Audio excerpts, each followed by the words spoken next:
Բարձր դատարան, դատավարության հարգելի մասնակիցներ։ Անցած 5 օրերի դատաքննությունը աննախադեպ էր։ Ոչ միայն դիմող ուժերի քանակով, այլև ներկայացված ապացույցների, փաստերի ծավալի առումով։ Մի կողմից 7 ուժեր ներկայացնում էին Բարձր դատարանին հիմնավոր, իսկ երբեմն չհերքվող փաստեր ընտրախախտումների վերաբերյալ, մյուս կողմից պետական իշխանության մարմինները կասկածի տակ էին դնում յուրաքանչյուր ներկայացված փաստ։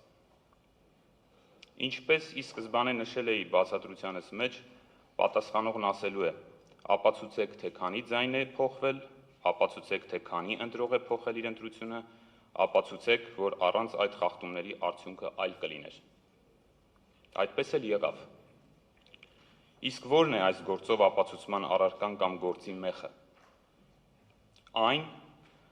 որ անկախ քանակից ներկայացրած փաստերը ողջամիտ կասկածից վեր ձևավորում են այն համոզմունքը, որ ընտրությունները չեն եղել ազատ եւ հավասար, կամ որ նույնն է, ընտրողների ազատ կամքի վրա եղել է ապօրինի ազդեցություն։ Որոնք էին այդ փաստերը։ Դեռ հունիսի 14-ին նիստում Կենտրոնական ընտրական հանձնաժողովին էինք ներկայացրել կուսակցություններից մեկի հիմնադրամի հայտարարագրում տեղ գտած ոչ ճիշտ տեղեկությունների մասին տվյալներ եւ ապացույցներ։ Այդ նույն հարցը բարձրացրել ենք նաեւ այստեղ, այս դատարանի առաջ։ Թեստը պարզ է։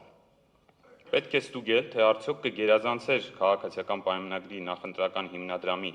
օրենքով սահմանված չափը, եթե անհատույց գույքերը ձեռք բերվեին վարձակալությամբ։ Պատասխանը մեզ համար հստակ է։ Իհարկե կգերազանցեր։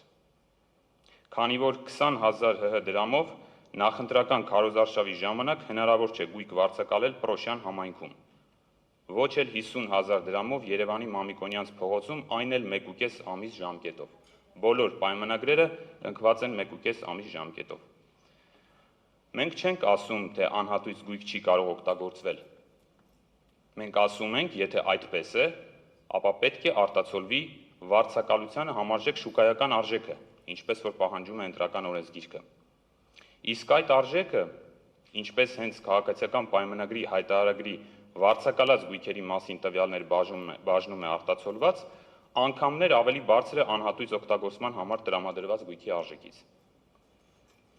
Անհատույց օգտագործման համար ներկայացված գումարների չափը անգամներ պակաս է նաև այլ ուժերի համանման տվյալների հետ համեմատելիս։ Օրինակ, Բարգավաճ Հայաստան կուսակցությունը ևս ունի անհատույց օգտագործման վերցված գույք, բայց արժեքները, որոնք նշված են, անհամեմատ են քաղաքացիական պայմանագրի ներկայացված թվերին, ընդ որում խոսքը վերաբերում է նույն վարչական տարածքներին եւ նույն համայնքներին։ Մենք չենք ասում, որ կոռուպցիայի կանխարգելման հանձնաժողովի աուդիտորների ստանդարտը սխալ է կամ ընդհանրապես կիրառման ոչ ենթակա։ Այդ ստանդարտը ուղղակի չի վերաբերում այս գործին եւ այս դեպքին, քանի որ ընտրական օրենսգրքի պահանջն է նշել ստացված գույքի կամ ծառայության, այս դեպքում անհատույց հանձնված գույքի պարագայում անհատույց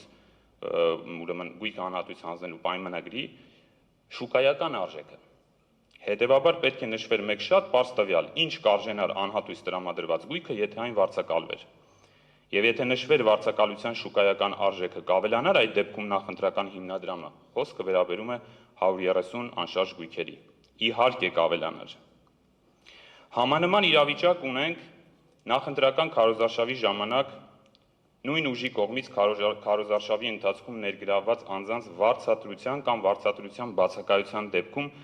այդ աշխատանքները շուկայական արժեքով հիմնադրամում արտացոլելու հետ։ Ընտրական օրենսգրքի 27-րդ հոդվածի առաջին մասի համաձայն ընտրություններին մասնակցող կուսակցությունները նախընտրական քարոզչության նախապատրաստման, կազմակերպման եւ իրականացման հետ կապված ծախսերը իրականացնում են նախընտրական հիմնադրամի միջոցների հաշվին բացառությամբ սույն օրենսգրքով նախատեսված դեպքերի։ Չեք գտնի մեկ դրույթ, որտեղ օրենսգիրքը բացառում է աշխատակիցների, քարոզիչների կամ բուկլետ բաժանողների վարձատրության կամ դրան հավասարեցված շուկայական արժեքի արտացոլումը հիմնադրամում։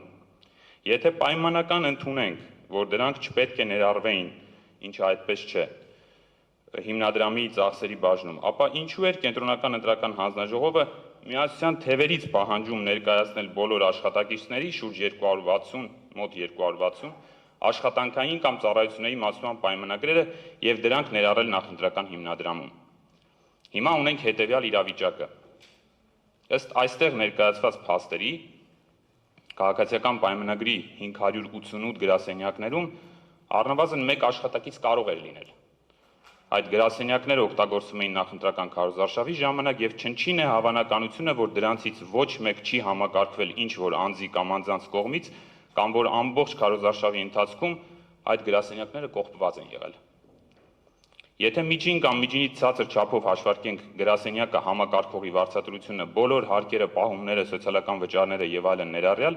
100,000 դրամի չափով, ապա կունենանք չհայտարարագրված 58 միլիոն 800,000 դրամ։ Կգերազանցեր քաղաքացիական պայմանագրի նախընտրական հիմնադրամը ՀՀ ընտրական օրենսգրքով նախատեսված շեմը, եթե ներառվեին աշխատակիցների վարձատրության կամ դրանց շուկայական արժեքի վերաբերյալ տվյալները, իհարկե կգերազանցեր։ Ես չեմ խոսում մյուս գործընկերների կամ մյուս դիմումատուների կողմից բարձրացված այն փաստարկների մասին, որոնք վերաբերում են դրոն շոուների արժեքների սխալ կամ թերի ներկայացված լինելուն եւ նույն կերպ ազդում են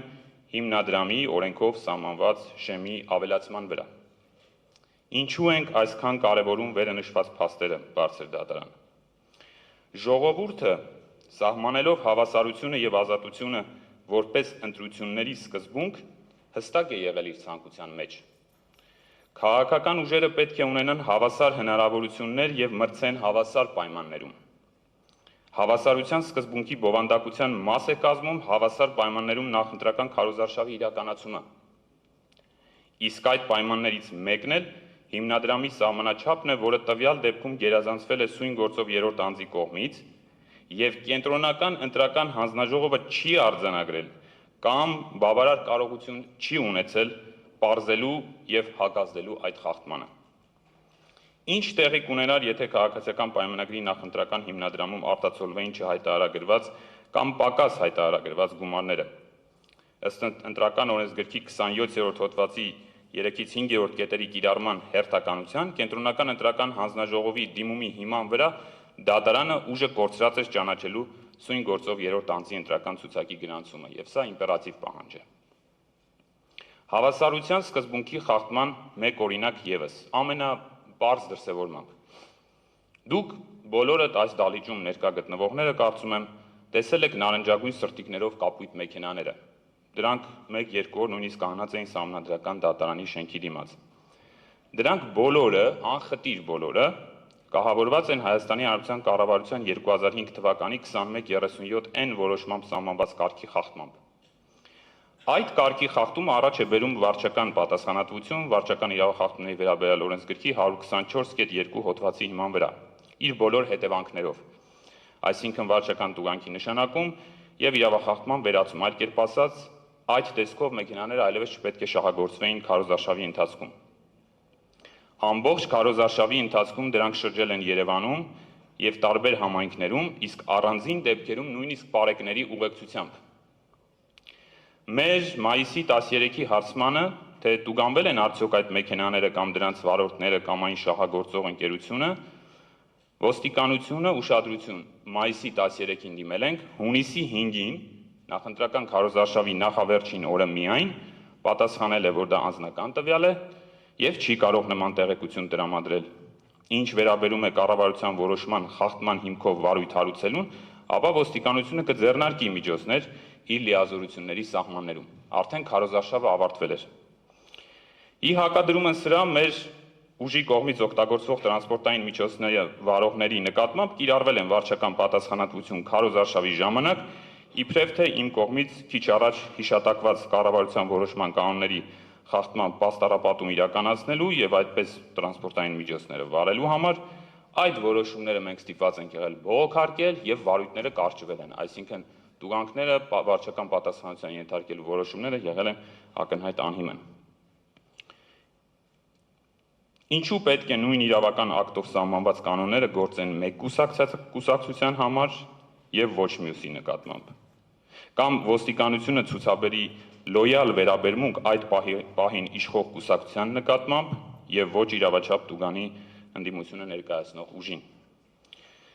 Պետական բարձրաստիճան պաշտոնատար անձանց կողմից վախի մթնոլորտ ստեղծված լինելու, Իրականությանը չհամապատասխանող տվյալներ հրապարակելու վերաբերյալ այս դահլիճում ներկայացված գրեթե բոլոր փաստերը խնամքով սրբագրվում էին երրորդ անձի կողմից։ Օրինակ, երբ բերվեց փաստարկ առ այն, որ գործող վարչապետը հայտարարել է, որ ընդդիմության ձայների 70%-ը ընտրակաշառքի միջոցով է ձևավորված, երրորդ անձը դա ներկայացրեց որպես քաղաքական հայտարարություն եւ պնդեց, որ իրենց իրավական դիրքորոշումը դա չէ։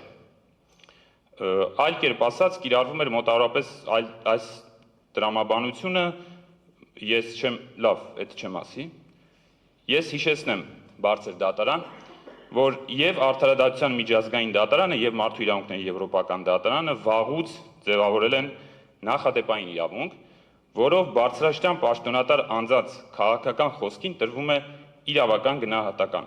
Մեջբերումներ կարող եմ անել Չիրագովն ընդդեմ Հայաստանի վճռից 177-րդ պարագրաֆ եւ Նիկարագուան ընդդեմ ԱՄՆ-ի գործից Արդարադատության միջազգային դատարանի համապատասխան վճիռ 64-րդ պարագրաֆ։ Քաղաքական գործիչը չի կարող ուղղակի պնդել, որ արել է քաղաքական հայտարարություն եւ այդ հայտարարությունը չգնահատվի իրավական գործընթացներում։ Հիմա, եթե հայտարարվել է, որ 70%-ը ընտրակաշառքով են ընտրել, ուրեմն պետությունը չի ունեցել բավարար ռեսուրսներ ու միջոցներ ապահովելու հավասար պայմաններ, քանի որ ընտրակաշառքը եւս ուղղակի ազդեցություն ունի հավասարության սկզբունքի պահպանման համար։ Նույնը վերաբերում է ատելության հռետորաբանությունը, որը ծայրահեղ դրսևորումներ է ունեցել բարձր դատարան։ Եթե քաղաքացիական պայմանագիրը սահմանադրական մեծամասնություն չստանա, չեմ ասում հաղթի, սահմանադրական մեծամասնություն չստանա, սեպտեմբերին աղետաբեր պատերազմ է լինելու։ Սա ուղղակի մեջբերում էր Նիկոլ Փաշինյանի ելույթից։ Սա ընտրություններին մասնակցող կուսակցության թեկնածուի եւ նույն ժամանակ վարչապետի պաշտոնը զբաղեցնող անձի կողմից ուղիղ սպառնալիք է։ Քիչ թե շատ ընկալունակ ընտրողը հասկանում է մեկ բան. եթե քաղաքացիական պայմանագիրը չլինի, պատերազմ կլինի։ Բայց դարձյալ այս դահլիճում այդ ելույթներն ու խոսքերը ներկայացվեցին որպես քաղաքական կոշտ, սուր կամ չափազանցված եւ ազատ կամքի վրա ազդեցություն չունեցող։ Բարձր դատարան գործի լուծման իրավական ազդեցության տեսանկյունից էական չէ, թե կոնկրետ ում են ուղղված նման կոչերը՝ քաղաքական ուժին, ինչ-որ խումբ մարդկանց, թե կոնկրետ անձի։ Էական է եւ ապացուցողական տեսանկյունից կարևոր, թե ինչպես է ընկալում այդ կոչը կամ ելույթը քաղաքացին, որը ընտրողն է։ Սա է եղել այն միջավայրը, որում պայքարել են քաղաքական ուժերը։ Ինչպես պատասխանողի, այնպես էլ երրորդ անձի կողմից պարբերաբար նշվում էր, որ այո, եղել են խախտումներ, բայց դրանց քանակը բավարար չէ արձանագրելու, որ ազդել են ընտրությունների արդյունքների վրա։ Սակայն բարձր դատարան անվավեր ճանաչելու թեստը ազդեցությունը որպես փաստ գնահատելու մեջ չէ։ Դատարանը, իսկ դրանից առաջ կենտրոնական ընտրական հանձնաժողովը պետք է գնահատեր, թե որքանով խախտումները կարող էին ազդել արդյունքների վրա, նույնիսկ եթե այդ փաստը տեղի չի ունեցել։ Օրինակ, եթե մեկ ձայն մեկ տեղամասում սխալ է հաշվարկվում, ապա այդ խախտումը ազդում է կոնկրետ այդ տեղամասում կոնկրետ արդյունքի վրա։ Բայց այդ խախտումը քիչ ազդեցություն կունենա կամ չի ունենա ամբողջ հանրապետությունում գրանցված արդյունքի վրա։ Կամ եթե ընտրության մասնակցող ուժերից մեկը իր հիմնադրամում պակաս է ցույց տվել մեկ աշխատակցի կամ մեկ տարածքի վարձակալության գումար, դա առաջ կբերի պատասխանատվության հարց ըստ ընտրական օրենսգրքի, բայց չի կարող ազդեցություն ունենալ համապետական ընտրության արդյունքի վրա։ Սակայն եթե բազմաթիվ տեղամասերում տեղ են գտնում ընտրության արդյունքների հաշվարկի սխալներ, քաղաքական ուժերից մեկը նախնական տվյալներով հաղթահարում է արժանացողիկության շեմը, իսկ վերջնական արդյունքներով ոչ, կուսակցություններից մյուսը նախընտրական հիմնադրամի ճիշտ տվյալներ ներկայացված լինելու դեպքում չէր կարողանա մասնակցել ընտրություններին, ապա այս եւ մնացած բոլոր խախտումների հանրագումարը ողջամիտ կասկածից վեր հաստատում է մեկ փաստ. խախտումները կարող էին ազդել ընտրության արդյունքների վրա։ Եթե լսենք հակառակը պնդող կողմերին, ովքեր պնդում են, թե բավարար չեն եղել խախտումները, որպեսզի հաղթահարեն անվավեր ճանաչելու շեմը, ապա հարց է առաջանում. քանի հատ խախտում պետք է լիներ, որպեսզի ազդեցություն ունենար արդյունքների վրա։ Կա արդյոք որևէ մեկը այս դահլիճում, որ կարողանա հնչեցնել թիվ, արդեն այս պահին առկա արդյունքների վերաբերյալ, թե քանի խախտման դեպքում մենք կունենանք ազդեցություն արդյունքների վրա։ Չկա եւ չի կարող լինել։ Բարձր դատարան, այս դալիճում ներկայացրած փաստերը եւ ապացույցները չեն հերքվել, դրանց վերաբերյալ ներկայացվել է բացատրություն կամ բարձաբանում, որը չի փոխում կամ վերացնում փաստի գոյությունը։ Ողջամիտ կասկածից վեր է, որ նախորդ 5 օրերի ընթացքում ներկայացված փաստերն ու ապացույցները վկայում են մեկ բանի մասին։ 2026 թվականի հունիսի 7-ի ԱԺ-ընտրությունները չեն անցել հավասարության եւ ազատության պայմաններում։ Այդ երկու սկզբունքները խախտվել են պարբերաբար եւ համակարգված ձևով։ Մեզ համար պարզ է դարձել մեկ բան. եթե ցանկանում ես հաղթել ընտրություններում, ապա պետք է անես այն բոլոր քայլերը, որոնք արգելված են ընտրական օրենսգրքով։ Ձեր կայացրած որոշումը կարևոր է Հայաստանի Հանրապետության Ձեր կայացրած որոշումը կարևոր է Հայաստանի Հանրապետության ամբողջ ժողովրդավարական զարգացման համար։ Այդ որոշումն է, որ կամ վերջ կդնի չփարատված կասկածներին, կամ էլ ավելի կխորացնի հասարակության մեջ արդեն 8 տարի ձևավորվող բևեռացումը։ Կայացրեք այդ որոշումը իսկապես հանուն Հայաստանի Հանրապետության։ Շնորհակալություն, պարոն Անդրեյան։ Շարունակություն